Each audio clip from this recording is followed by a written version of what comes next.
سلااو ڕێز ئیرۆ کە دەخوازم لەسەر مەسەلەیە برایەتیە گەلان باخ دەمەکی درێژە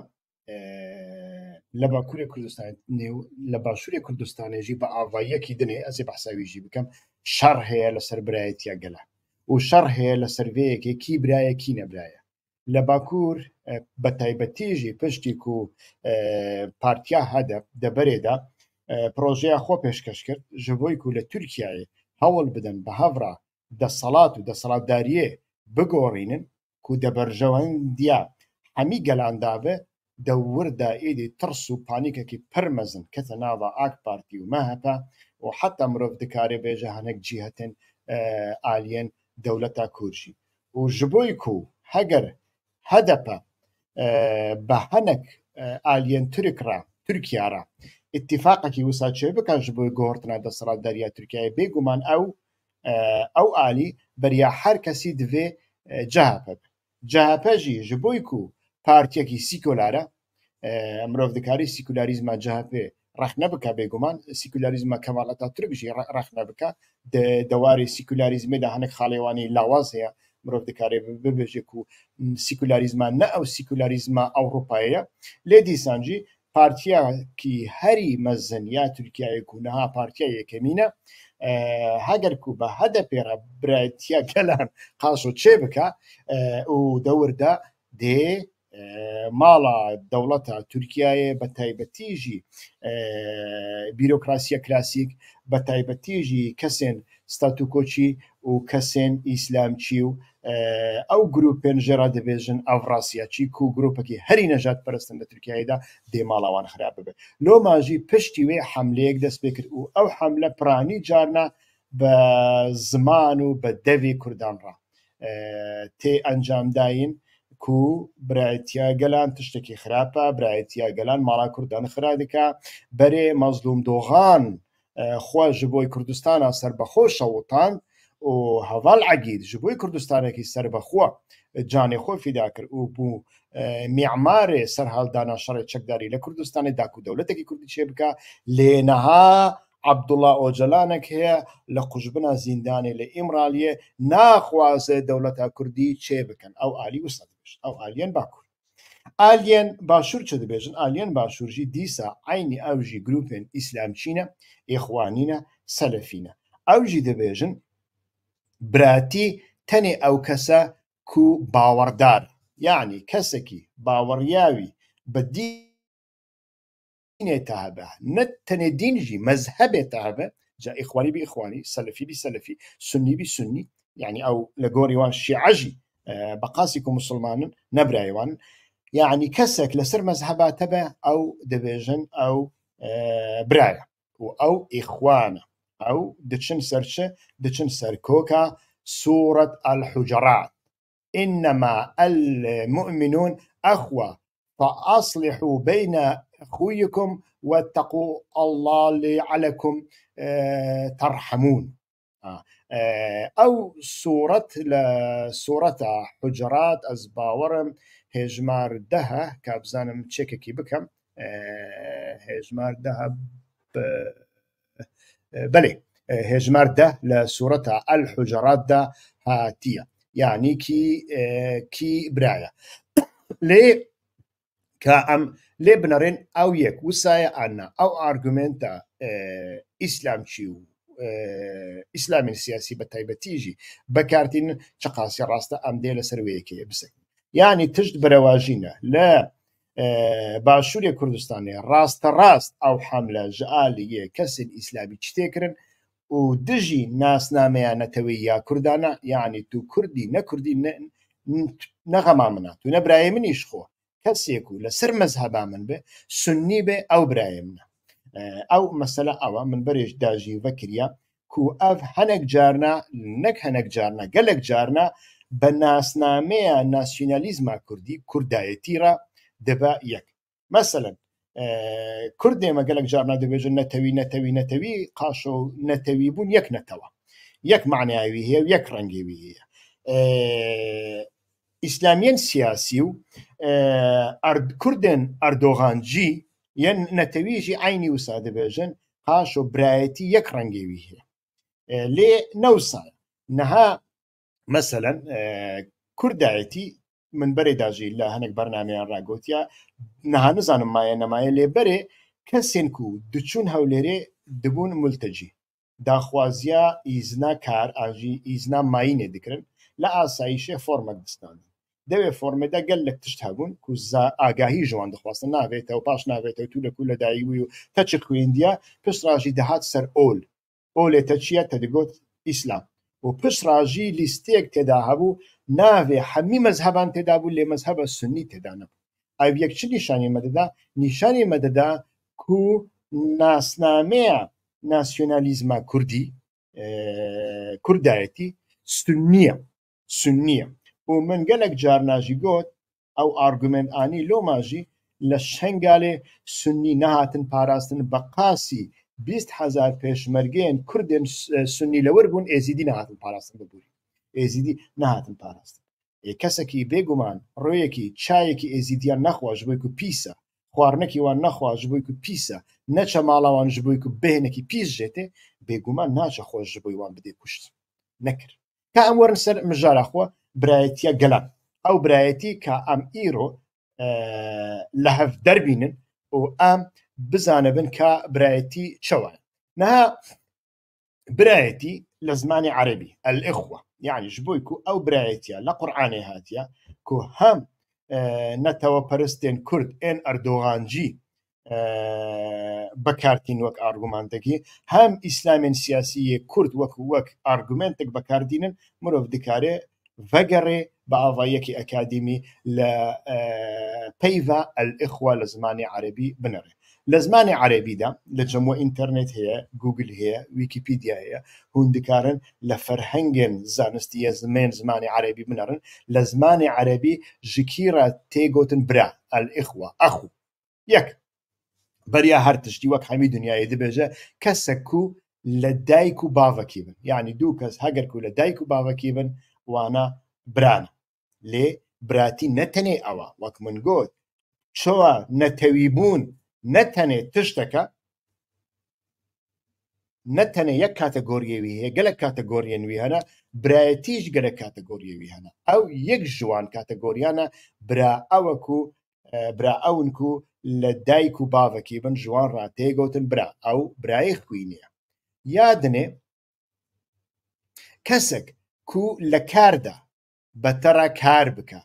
هافکار برایە کار ئەوژی دیسان لە زمانی عەربی وەک برا تێدیتن برایەتەیە ji بۆی و بەتەڕا کار دکە قازانجێوە و زەرەرێوە یەکە هەگەر برایەک زەرەر کرد برایە دنێژی زەرەر دکە هەگەر برایە قازانج کرد برایە دنێژی قازانج دکە لۆماژی ئەو دوو براگەرەك بە هەڤرا ڕازگۆ بن بە هەڤرا ئاریکاریە هەفتوو بکەن کەم و کورتیە هەفتوو تەمام بکەن داک و بکارن دوو برایەن سەرکەتی بن ji بۆی ئارمانجا کارێکی سەرکەتی دە هەمان دەمێدا لە زمانی عەرەبیدا الإخوة الأخ بە کەسێک بە چەند کەسان ڕ تێگوتن کو دەوارێ فکریدا وەک هەفتوو ئاژی نێزی هەفتوو بفکرن یعنی فکر مەسەلەیەکە کو نەتەوان دەرباز دکە تو تورکی تو کوردی تو عەرەبی تو فارسی تو جووی تو ئەڵمانی نەمەسەلەیە فکرێتە یەکە تو لە گۆری وێ دکاری برابە ji بۆی ئارمانجێکی ئیدۆلۆژی و سیاسی لۆماژی مرۆڤ لێ دنەری ئەو برایەتیا کو تێ بەحثکردن یەک ژوانەیە لێ ئەv ئیسلامێن سیاسی تەنێ ji بۆی کو من گوت بە تایبەتیژی ئیسلامی سیاسیە کوردی طریقەتاوان مەزهەبێوان شافعیە و شافعیژی تەنێ لە کەلیمەیەن قورعانێ دنەڕێ ئانجی لە کریارێن ئەسحابەیان دنەڕێ لە مەدینێ کریارێوان چاوا بووە ئەوە هەگەر کوردێکی وێ دەمێ ئەم بێژن ئەم نزانن ینی مینە هەگەر کو خۆ فرۆتە بێ وێ دەمێ خۆ فرۆتن دەبە عادەتێ کوردان و تشتێکە کو سنەتە گەرەک بێبەجێ ئان هەگەر وێ دەمێ ئەسحابەیەکی ژنە کوشت ژن کوشتن کارێکی پیرۆزە و سنەتە گەرەک کورد دەستی خۆ نەپارێزن لە ژن کوشتنێ لۆماژی وقاسی ژن لە باشووری کوردستانی تێن کوشتن لێ بنەرە هەر ڕۆژ ژن تێن کوشتن پرانیژی ژ ئالیەکی تێکوشتن ئان مێرێویە ئان برایویە ئانژی باوێویە ئانژی پسمامێویە هەگەر برا دەستێوی نەچوو خوینە خوشکێخۆ گەرەک پسمامێوی وێژارێ جامێرتیە و سنەتێ بەجێبینێ و بچە وێ کەچکێ بکوژە و دەسەڵاتژی ji بۆ ناوێت شتێکی ناکە ji بۆی کو من گوت ناسنامەیە دەسەڵاتە کوردایەتیژی ناسنامەیەکی سنیە و سنیێن کورد شافعینە شافعیژی طریقەتە هەری تند و سرد یا ئیسلامە ji بۆی کو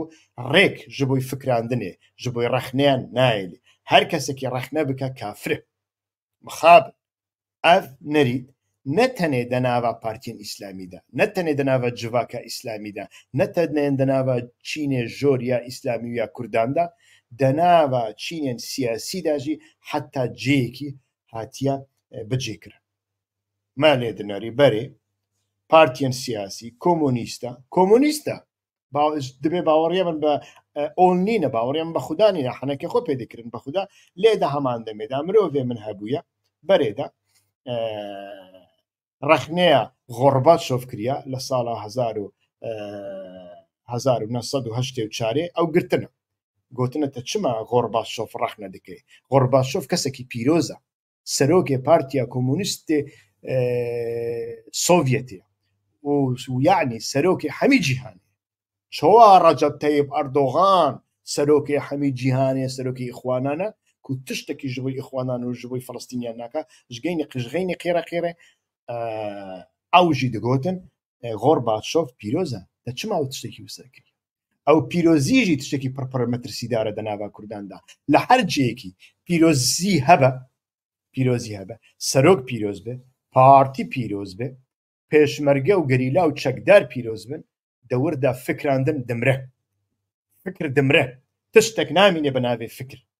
و ئێک و تەنێ دکارن بفکرن و ڕەخنە بکەن و پێشکەتنێ چێ بکەن پێشنیارێن نو بکەن و دەدەقێدا تێبەجێ ئانین تەنێ سەرۆکن ڕاستە نەهاژ بۆی و خەڵک هەنێکی شیار بووە ئەساسیەتێوی لە هەمبەری وان پارتیانە هەیە و ڕەخنیان قبول ناکەن پارتی مەجبورمانە ڕبێژن ڕەخنە باشە باش ڕەخنیان بگرن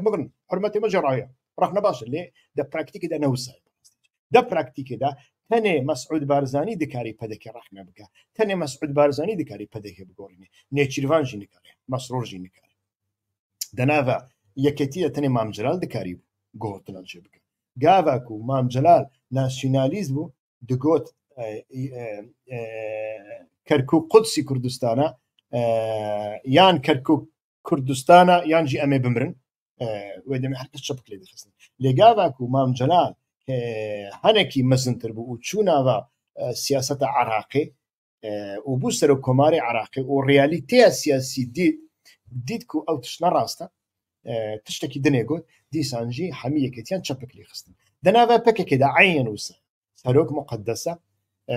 سەرۆک گەرەک نەوێ ڕەخ نەکردن و گوتنیان سەرۆک سنەتن لێ بخۆ بەجێناینەن ji بۆی و لە سەرڤا گوتنانە فکراندن نینە پرزگرێکێکی منطق و مەنتالیتە هەیە دۆگما هەیە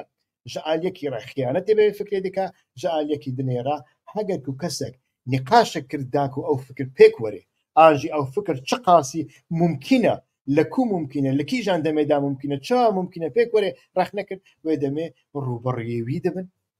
eger rûberiyê wî jî nebin ji bo hurmetê ye lê di hundirê xwe de hezm nakin û tenê loma jî tenê pekeke dikare gohortinê çê bike tenê ocalan dikarî gohortinê çê bike peke nekare heger ocalan li zîndanê de paradîgmeyekî nû ava kir pekeke guhdar dike çap dike bilav dike û li kongreyan jî dike îdeolojiya xwe resmî lê heger ku ocalan nekir nakî yani min dixwast di nava parantêzekî de paragrafekî de ji we re nîşan bidem ku bandora طريقة الشافعي لسر بارتيان تشابو سوسياليست وسيكولار جي نتني بارتيان سوسيال ديمقراط وقاشونتوي وكفلشو كامور سر مجار اخو برايتي قلم من برايتي فكر لزمان عربي دا برايتي چندين جوريوي هنا براي خوين دايكو باف براي كار كو دو برا بهاورا كاركي دكن دخوازن قازانج بكن بهاورا گرك ادي كارمن راست گوبن دول سوزبن فيدا كاربن كمو كرتيه هفدو تجی بکەن و زەنگینتیان هەفتوو بپارێزن نەوسا و برایەتێکی دنێژی هەیە برایەتە فکر ji بۆی سۆسیالیزمێ ئەس دکارم لە ئەڵمانیایە بچم پۆڵەندا بجنگم شەڕ بکەم ئەس ji بۆی و برایان خۆی ڕۆژئاوا یان سیکولار و یان دیموکرات بپارێزم ئازێ لە ئەڵمانیا دەست بکەم هەرم سووریایە و لە وردا لە هەمبەری شەڕڤانن داعشێ و چەتێن دنێ یان ئیسلامیە ڕادیکار بجنگم دە هەمان دەمێدا ئەف دەوارێ فکریدا ji بۆی داعشێژی هەیە يعني وقاز داعش أفغاني وداعش باكستاني وداعش تشيشني وداعش أوغوري وداعش ألماني وداعش أمريكي كومبون لسوريا والعراق نفسها عيني تشتا لذي دريدا هون شما تاني مسأليك يدكن فرزقريك دور دا چيا قالوا فرزقريك أوا كو هون دترسن جبويكو هاجركو أو برايتيا قلان شقاسي بيكتي بيكناي أموي نزانا بێگومان مرۆڤ دەکارێ vێکێ ببینێ لە هەنێک تەجروبەیاندا ئەف پێک نات لە هەنێک تەجروبەیانجیدا ئەف پێک هاتیە لە سووریا پێک هاتیە برایەتیە گەلان یعنی هەگەر برایەتیە گەلان نەبە هەگەر برایەتیە ڕەگەزان ژن و مێر نەبە هەگەر برایەتیە عەرەب و کورد و ئەرمەنی و کلدانی و سووریانی و ئێزیدی و تورکمەنە نەبیە گەلۆ ڕۆژئاوا دگەشت ئاستەکی وسە گەلۆ دێ هێزن تەحالوفا ناودەوڵەتی وەقاس چەک و پەرە و ئیمکان دابنوە نەخیر ئەم نابێژن سەدی سەد هەر تشتێک بوویە لێ ئاستا کو ئەو گەشتنێت دەڕێک هەبرایەتیە گەلان هەگەر کو ئەو تەنێ هێزێکی کۆری کوردی ئەتنیکی ئیسلامی بانە ئەو دێ تەنێ لە دێرێکی عاسد نەدەچۆن ئافرینێشی جبکو ئەس دەزانم خەڵکن ئافرینێ خەڵکێکی فەکرینە تشتێن وسە گرتی قبول ناکەن لەناوە ئافرینێدا حتا ئیرۆژی لەناوە ماڵێدا ژن دایک دەسەڵاتدارە دایک ماڵێ دەمەشینی باو نامەشینی ئاv نەدەبوو یعنی ئەڤ یەک پڕ ئەساسن وێ دەمێ پرس ئەوە گەلۆ هون گاواک و بناوێ دەولەتێکی سەربەخۆ عەبدوڵا ئۆجەلان ڕەخنە دەکەن دەبێژن عەبدوڵا ئۆجەلان ئاستەنگە ji بۆی دەولەتە کوردی یا سەربەخۆ هون دەخوازن کیژان ئارمانجێ بەجێبینن ئارمانج تەنێ ئەڤە دەسەڵاتداریەک و هەی یا ئەتنیکی یا مەزهەبی یا عەرقی بپارێز تەنێ ئارمانجێوە ئەوە بێجە بە زانابوونژی بی ئانژی بە نەزانی من لە ناسنامەیە هەنەکان گەڕیا کو لە ئەکاونتێ منی یوتیوبێدا تشتێکی تشتە نووسە نویسان و من بە مەهان لێکۆڕین لەسەرکردن و پڕ کەس خستن دەورێ و بەوان ڕاکەتن کۆنتاکتێ و داویەدا ناسنامەیەوان گرت ئەو کەسێن ئەندامێ ئاک پارتیەنە ئانژی هەبوو ئەندامێ ئارتێشا ڕۆژ بوو باشە کەکێ من مادەم تو دەولەتە سەربەخۆ دەخوازی و عەبدوڵا ئۆجەلان ئاستەنگە تەمام کام بە هەڤرا عەبدوڵا ئۆجەلان ڕەخنە بکەن لێ تو چما دەبی ئاک پارتی لێ تو چما دەبی پێشمەرگەیە ڕۆژ ما پێشمەرگەیە ڕۆژ ژە ئالیێ میتێ و ئەحمەد داود ئۆغڵوڕە ناتن پەروەردەکردن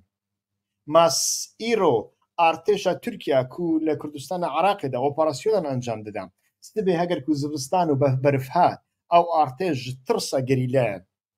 ڤەگەڕیا چوو باکوور ئاژی چوو قەرەقۆڵێن هێژی دوور وێ دەمێ کیش ناوان دەگرێ لە هەمبەری گەریلیان شەڕ دکا ئەو جێ دەولەتە تورکیا داگیرکرد دەپارێزی ئارتێشە ڕۆژە نەوسە تو چۆ دەبێ عین دەولەتە کەسەر بەخۆ دەخوازی ئەوی دەخوازە پڕانیە خۆ ئەون دەناوانەدا هەنێک نەزان و بێعەقلێن کوردێن ناسیۆنالیستەنە گاوا کو دەبێژم نەزان و بێعەقل مەبەستێ من ئەو نینە ئەو تشتێکی نەزانە دەبەکو ئەو مامۆستایەک بێ دەبەکو ئەو دیپلۆمەکیوی هەبە دەبەکو ئەو پرپەرتوگژی خوێندەبن لێ منبەرێدا گۆتیە یەک ژە پرسگرێکن ئەیدۆلۆژیا ناسیۆنالیزم ئەوە مێژیە مرۆڤان دکێنا قەفەزە و گەلێک جارنا تە بکارتینە ji بۆی دوژمنە تە بکارتینە یان مەسەلە ئەوە چەما بەناوێ ڕیفراندۆم و ناسیۆنالیزمێ کورد بەکار نانی کورد چقاسی عرد و یعنی ئەو عرد ئەز نابێژم یە کوردستانێ و یان کەسێ دنێنینە نەخێر ئەو عردێک و بەریا ڕیفراندۆمی دەستێواندا بوو لە گۆڕی مادەیە 140 کارێکی ناقانونیە جبويكم مادة صدوشل دبجة حكومة مركزية عراقي فان هريمان ريفا دبا حتى كم مادة صدوشل تيبك آني نوسا كركوك جدا نافتا لي كرد نخواستن مادة صدوشل بيك بين نهاجي نخواز جبويكو ويدمي يكيتي لبغداد بوستيوي هابون يا سرو كوماريه هابون يا دم اندونيسي نفوذاوي لكركوك برزيديا تاني خو دكاره جحمي بارتيان عراق زيتر دنبين تاني خو بينش كرسي عين كركوك بس سري خو بتاني حبي بارتيان الدنيا لهم بريوي تاني بقاسي ويجي كاريبو بينش كرسي بيني ونهاجي باريزغاري كركوك دستيوان شما بخواز يعني لغوري برجوانديا بارتياز دبيجن شما بخوازي پدکیجی ندخواست جبوی کو هگر کرکوکو شنگالو مخمورو وانا فگرن سر کردستانی ویدمه یکیتی بهستر دبه ویدمه کر کردستان نابه سی ایالت دبه چار ایالت نوسا ویدمه سی ایالت دبون چار ایالت دو دسته پدکیدا دهوکو هولیر و دوجی دسته یکیتی دا سلیمانی و کرکوک هگر کو حلب جو کفری و کلارجی بخیسر ویدمه مخمور جي بخيسر شنقال جعل يكي دانين كو يكيتي برهزيوينينا لور ليلا مخمورين أصلي بأصلي خو هم يكيتينا جبويكو بري دما شرع عراق ويراني دما شرع بيشمرقيان دا تاني يكيتي لمخموري دا تشالاق بدك لور نبو شهيدين وان حمي لمخموري يكيتينا ويدمي يكيتي دبا بارتيا يكيمين بدك تشما ويكي بخواز نوسا لي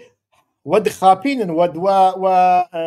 ود شغلين بناوي سرخوبوني وكردستان كاسر بخو امشي بكنو فلان وفلان والله عبد الله اوجلان لدجي كردستان سر بخويا والله مظلوم دوغان بري جبوي كردستان سر بخوا خوش وطانديا خوش شهيد كريا عقيد جبوي كردستان سر بخوا راست مظلوم جبوي كردستان سر بخوا خوش وطان تمام عقيد جبوي كردستان سر بخوا بو معماري شرع شكداري والشهيد بو تمام ليوي دمي عبد الله اوجلان شبو عبد الله اوجلان جي اري غري كردستان كي سر بخوا بو عبد الله اوجلان جي ناسيوناليز بو حركتها بكيكي حركتك سلوكاتيه هو تو بيراي نبيراي او نبرزبيكا لسر حركتها سلوكاتيه مروف دكاري حزاران ليكولين رخنگرانه پیشکش بکا ليكولين اكاديميانه پیشکش بکا تيتو شاني سرسري ملتي خوش بويكو حركتك شخص حركتك بو دولة بو حتى تشافيوي تاني لتيتو بو كاتيتو كانجي تعليماتك بدا كاتيتو كانجي بيجي شاي وصاف انا خون شاي وصاف اخون وصانا مشن لجادي وصاف مشن كوري خو وصا شنا كان وصا شبكه لو ما جي وصا السريوان تمام مرف دكاري في رخني لسر بكيجي بكا ترسران وسر شافان فكيكي كو دلصوص بجي وي رخني قبول نكا ولا سر نفكره اف قرق مروف قمان عن لي بكا او جي سرسران وسر شافان لي بعقله ببورين ازوي قوتني بكارتين جبوي چه دبيجن بعقل جبويكو ويدمي جبويكو عبد الله اوجلان سرخوبون و هر چار پارچه کردستان دخواست او جبوناوي شرع چکداری درخست هوله او جبوناوي گود گرک هر کس فیدایی بیو جانه خو بده او بو مامۆستایە بەرخودانێ مەزلوم دۆغان ئەو تز دووبارە کرد عەگید دووبارە کرد هەگەر کونەها عەگید و مەزلوم دۆغان مابیانە عەبدوڵڵا ئۆجەلانژی نرخاندنێکی نو لە گۆری سەردەمێ پێشکەش کرد باکەکە و دنیا هاتیە گۆڕتن دەولەت بەوی ڕەنگیە و دەولەت بەوی ڕەنگی چێ دەبێت دەولەت بە چەند تشتان چێ دەبێت ئان گەرەک تو شەڕ بکەی حتا داویە بە میلیۆنان شەهیدان بدەی و وێ دەمێت تو دکاری بە هێز دەولەتێکی چێ بکەی بە شەرتێکی هێزێن دەرڤە لە پشتە بن وێ دەمێژی نەگەڕانتیە ئەو دەولەت تێرا قڕۆشێکی تێ ئاننا قبرس دەولەتە تورکیا داگیر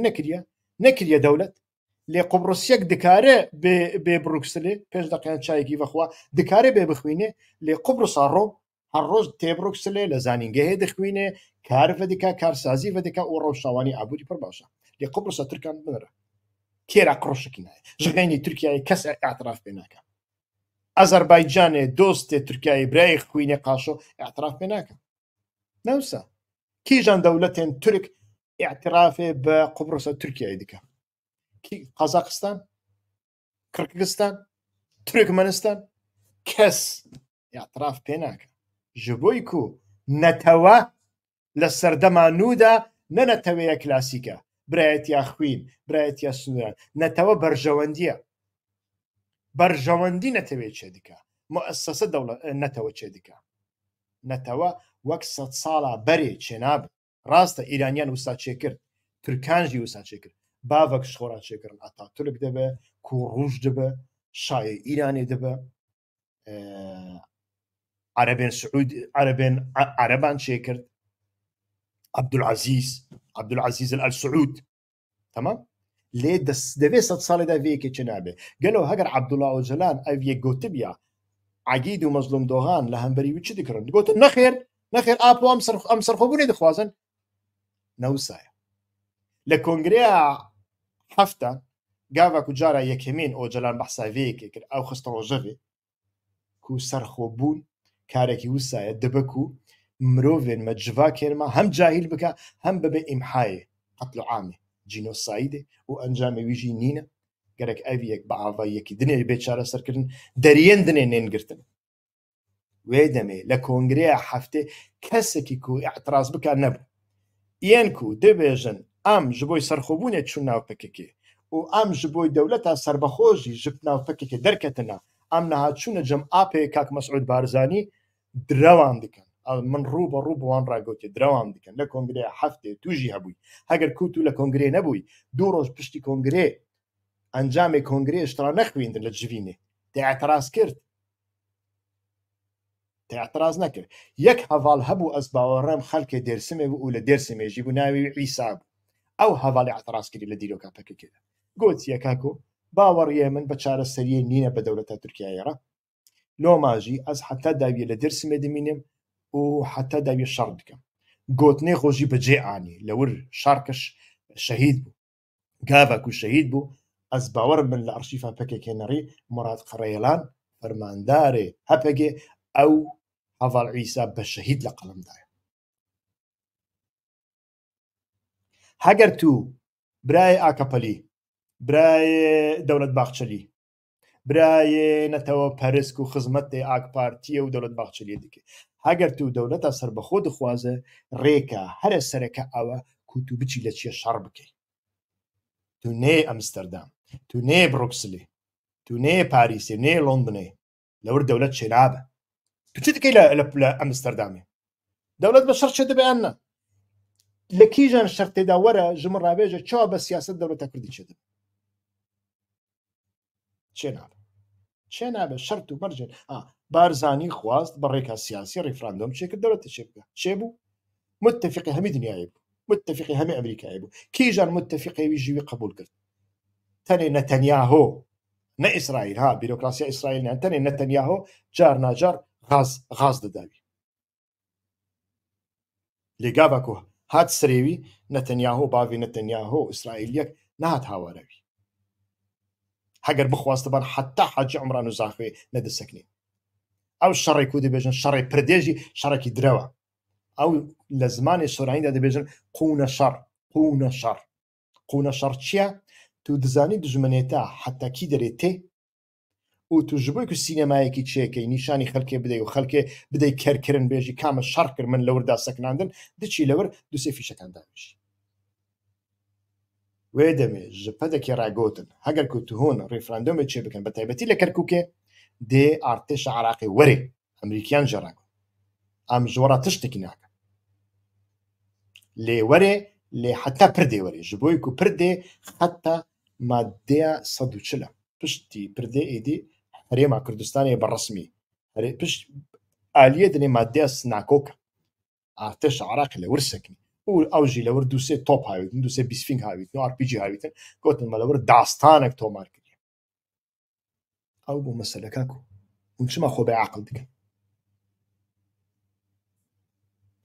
مەسەلە بەوی ڕەنگیە بیادنێژی ئەس دەخوازم بەوی بەدایی بینم گەلۆ نەها مراد قەڕەیەڵان دەولەتێکی کوردی بزانێ بە چێ دەبێ ناخوازە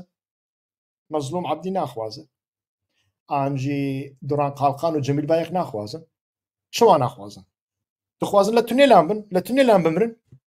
نا ئەوژی دەخوازن دەولەتێکیان نابێت ئۆجەلانژی بەوی ڕەنگی لێ هون دووڕوتی و سەختەکاریە خۆ بەناوێت دەوڵەتە کوردی و ئارگومنتێن دینی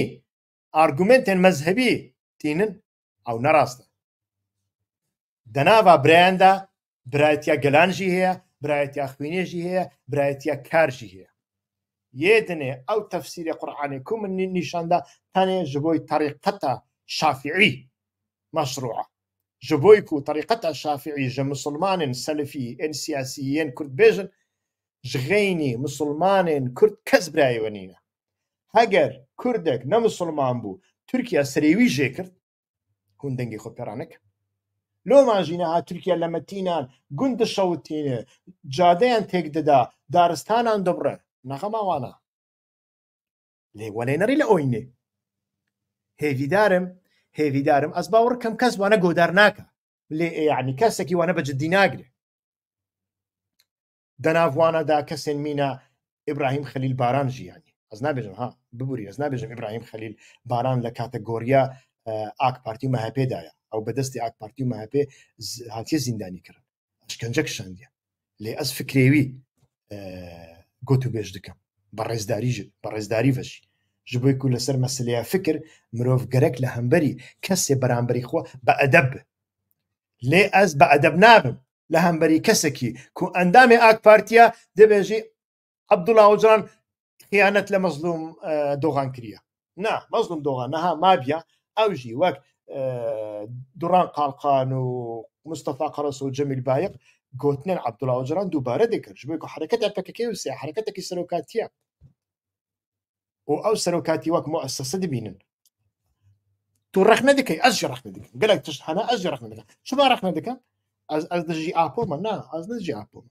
لێ ئەس ئەگەر کو تشتێک دەوارێ زانستیدا نەوێ پێکانین زەرەرێوی هەبێ ئەو و خەلەت بێفامکردن ئاستەنگبی لە هەمبەری پێکانینێ ئەس وێ ڕەخ نەدەکەم وەک یەکێتیانە تەویاوان ئەس 20 ساڵ ڕەخ نەدەکەم هێژی ژە من فام ناکەن چما ڕەخ نەدەکەم هەری داویێ هەواڵێکی وان ژمە ڕادەبێژە هەواڵ ڕخنێتە سەر و سەر چاوان لێ تو یەکێتیانەتەوی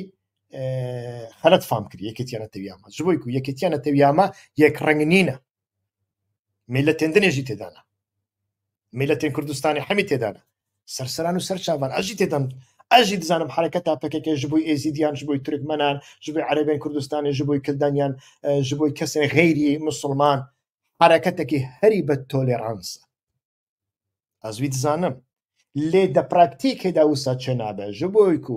ناسیۆنالیزم لەسەر بنگەها ناسنامە چێ دەبێ ناسنامەیەک خۆ بەسەر ناسنامەیەن دنێ فەرز دکە لۆماژی کوردەک و سووریانیەک سەدیسەت نابنیەک ئەو سووریانی ڕاستە هون جلەکی لە بەردەخەن ئانژی ئەو ژن دەردەخەن کورسیا پێشی ڕاستە وەک ڕێکلام وەک بووکک بەکارتینن لێ دە پراکتیکێدا ئەو تش چێ نابێ لە چالاکیەوان بنەڕ هێژی ji بۆی ku یەکێتیانەتەوی وسا لە کوردان دکا کورد حتا نەهاژی مەسەلەن برادرێن یەکێتیانەتەوی کۆم بکە 100 کەسن 200 کەسن 1000 کەسن هەمیان کۆم بکە ئەوان بدە ئاخافتن دەردۆرێ لۆزان و سیڤر دزەفرن دیسە عینی سرکرد دووبارەت مەزلومیەت مەغدوریەت تشتێکی تن تێدا نینە لەسەر ئۆکۆنۆمیە نەتەوی بێژە کات و چ دەبێژی یەک گۆتنش دەوێوان تو نابیستی لەسەر ئاساییشە نەتەوی کاکام ئەو بکەن گۆتوبێژێکی بکەن یەک گۆتنش دەوێن هەمیان کۆم بکەین نەکارە سەحیفەیەکی بنویس ji بۆی چ ji بۆی ku لە ناسیۆنالیزمێدا ناسنامە سەردەستە ئەو مەسەلەیەکی زانستیە مەسەلەی حەنەکان نینە مەسەلەی نیەتانیژی نینە ئەس دەزانم دنیەتێ وەدا ئەوە ku hûn her kesî derdorê xwe kom bikin lê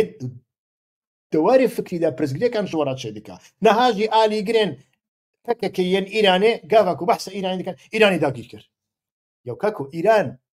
li gorî zanistê siyasî Îran kengê Kurdistan dagîr kiriye kengê Kurdistan dewlet bû Îran jî hat lê xist dagîr kir komarekê Qazî Muhammed hebû bi destê روسیا هاتیە ئاواکردن و قازی محەممەد بەریاک و بێ ئەعدام کرد بەریاک و ئارتێشە شاوەرێ چەند جاران چوویە هەم قازی محەممەد هەم کۆمارە ئازەربایجان سەردەستن کۆمارە ئازەربایجان چوونە تاڕانێ گوتوبێژکردە دانوستاندنکردە داک و وێ وان کۆمارانە حەل بکەن قازیجی خواست حل بکە تورکێن ئەزەربایجانیژی ڕ خواست حل بکە لێ تورکێن ئەزەربایجانی پشتی و حلکردن گوتن ئەم حل دکەن و ئەم سۆز دەن و پشتی وێ ئەم حرەکەتێکی چەکداری ئەتنیکی قەومی چێ ناکەن ئەم دەولەتێکی دنێژی چراکەن دەناوە ئیرانێدا ئەم خۆ جوداژی نابین ئیرانیە ئەسلی ئەمن ئیرانیا مەیە نیا فارسان بەریا فارسان بەریا کوردان بەریا فلافلان نەگوتن نێوانە لێگوتن بەریا هەر کەسی یامەیە ئەم ئیرانی ئەسلینە خۆخستن ناو ئیرانی لۆمەژی نەها دەناوە سیستەمە ئیرانیەدا خاسیک و ئەزەریان خۆ بەجێکریا فارژی خۆ بەجێ نەکرد دەناوە ئیتلاعاتەدا دەناوە سوپای قودوسدا سەرۆک ڕاهبەرێ ئیسلامی مرشید دیسە تورکە دەماکو دەچ ئەزەربایجانی تورکە نەها سەرۆک کۆمارژی تورکە تورکەکەی لە کوردستانی مەزن بووە بێگومان جلێ کوردیش لە خۆ دکە هەنێک جارنا درژمێ بژی کوردستانژی هاویتنە یعنی مەسەلە ئەوە دەوەردا پرزگرێکی من هەیە بە یەکەتیا نەتەویێرە کی ناخوازە یەکەتیان نەتەوی چێ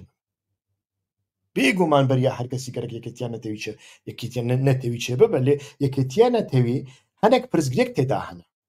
مەسەلەیە پارتیا سەرۆکاتیە پارتیاش تاقە شەخص بە قاسیک و ئەو قبول ناکەن وەک تاقە شەخص ئەو دەبێژن ئەو شەخص سیستەمە لێ مادەم سیستەمە چما ئەو سیستەمینە بیرۆکراسیە ئیسرائیلی کار ناکە لە ئیسرائیلە نەها نەتەنیاهو بچن تشتێک تێگۆڕتن ناوە ئیسرائیل نەخێت جبێک بیرۆکراسیەک هەیە ئەو بیرۆکراسی بەردەوام دکە لە بەندا فلانی ناسەکرێ لە بەندا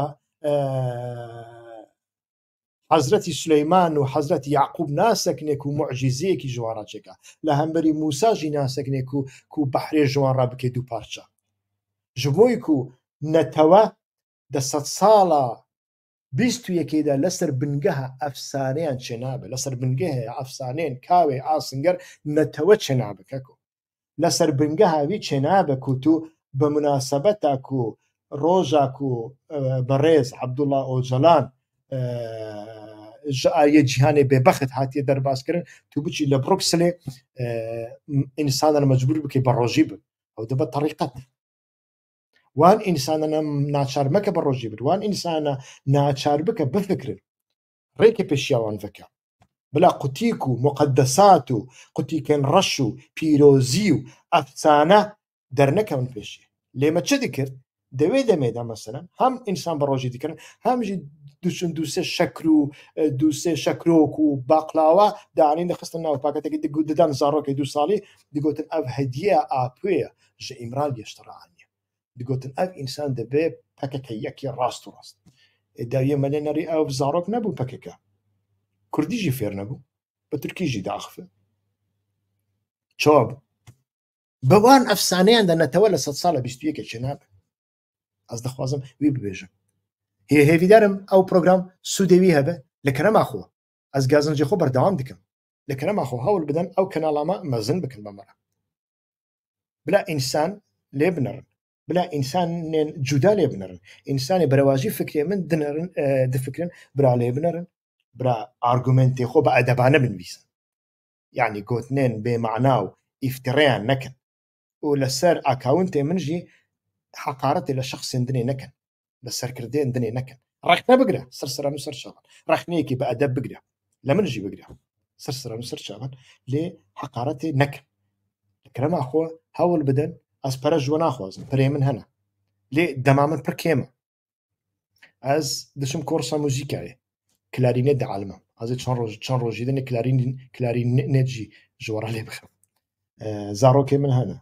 8 ساعتان کار دەکەم 10 ساعتانژی بەگشتی مژولی کار دەبم باخچێ منژی هەیە وەڵا مریشکێ منژی هەنە واللهی وەخت وە قاسی دمینێ لێ هونژی هەگەر و کەناڵێ من مەزن بکەن و ژ دۆست و هەواڵی خۆرا بشێنن و ژوان ڕابێژن تحملێوە هەبێ هون دوسێ جاران گۆدار بکەن و ji بۆی ئەو جامێر نەتەنێ بە کورمانجی بە سۆرانیژی پرۆگرامان چێ دیکە هون دەڕێکە فێ جامێری دیکارن سۆرانیژی فێر ببن کەسێن و کورمانجیاوانژی زعیفە دیکارن فێر ببن ئەس گەلک زمانان تەنێ بە گۆدارکردنێ فێر بووم واللهی ئەز ڕۆیەک نەچوومە مەکتەبە تورکی من تەنێ گۆداری تورکی کردیەوە و پشت ڕاژی من خوێن ئەس تورکی فێر ببم فەڕەنسی نەچووم مەکتەبێ ئەس باوەڕم هەیڤێکی چووم هەیڤەک نەتشتەکەش بۆی زمانێکی وسە هەیڤێکی چووم فەڕەنسی فێر بووم گەلک زمانێن دنێ بەوی ڕەنگی یانی ناژی هەر ڕۆژ گۆداری فارسی دکەم و نوچە و پانێرێن ئەکادیمیکی فارسی هەمان باش فام دکەم لە سەدەی نۆدی فام دکەم خۆ عەرەبی دزانم کوردی دزانم هۆڵەندی دزانم کەسیز ئەنی زمانشی فێر دەبێ مەبەستێ من ئەوە و gelek kes tenê derêka guhdarkirinê ziman fêr dibin ziman divê tu guhdar bikî taqetê te hebe quwetê te hebe bihêj guhdar bikî baş guhdar bikî dîqeta te ji aliyekî dinê nê xewê te nê ji bo ku kurmancî bila serê te nêşîne gelek ziman hene serê min jî têşîn lê ez dîsan jî berxwe didem û sê caran çar caran eynî programê guhdar dikim gelek peyvan fêr dibim begiştî fam dikim peyvên ku têda dûdilim li cem xwe dinivîsim diçim ser ferhengê ew wan peyvana dibînim û carekî dinê dîsa guhdar dikim heman li sedî newî û pênc dikarim fam bikim heta bernameyekî din silav rêz ez li benda piştgiriya we me